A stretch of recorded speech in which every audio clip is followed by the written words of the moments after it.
Hi అండి. అందరికీ నమస్కారం. Welcome to my channel Sowji thoughts. ముందుగా అందరికీ ముక్కోటి ఏకాదశి శుభాకాంక్షలు.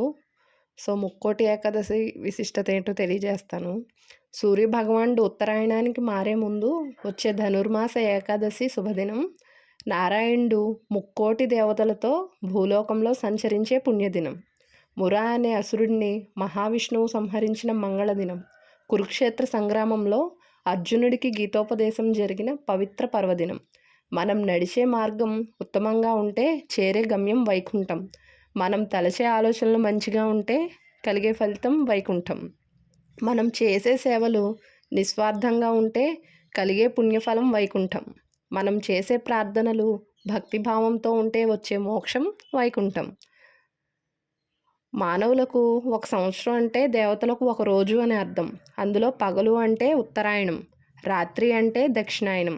అయితే శ్రీ మహావిష్ణువు నిద్రకు ఉపక్రమించే ఏకాదశిని సైనైక ఏకాదశి అని లేదా తొలి ఏకాదశి అని అంటారు.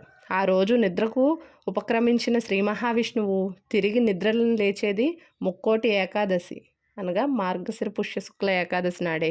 శ్రీ మహావిష్ణువు నిద్రలేచి ఉత్తర ద్వారం నుండి దర్శనమిస్తారు. ఆ సమయానికి దర్శనానికై 3 వరుసల్లో దేవతలు వేచి ఉంటారట. కోటి అంటే వరుస అని అర్థం.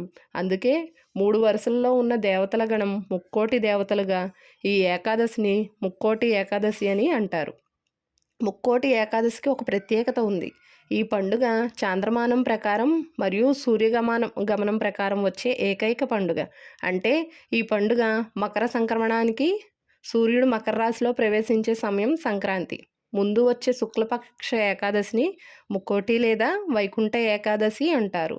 అయితే అధిక మాసముల వల్ల ఒక్కొక్క సంవత్సరం అది మార్గశిర మాసంలో, ఒక్కొక్క సంవత్సరం పుష్యమాసంలో వస్తుంది. మార్గశిరంలో వచ్చే ఏకాదశిని వైకుంఠ ఏకాదశి అంటారు. పుష్యమాసంలో వచ్చే ఏకాదశిని ముక్కోటి ఏకాదశి అని అంటారు. అందుకే ఈ పండుగకు 2 పేర్లు ఉంటాయి. వీడియో కనుక నచ్చితే లైక్ చేయండి, షేర్ చేయండి, కామెంట్ చేయండి. కొత్తగా చూస్తున్న వాళ్ళు సబ్స్క్రైబ్ చేసుకోండి. ఇదండి ముక్కోటి ఏకాదశి విశిష్టత. ధన్యవాదములు.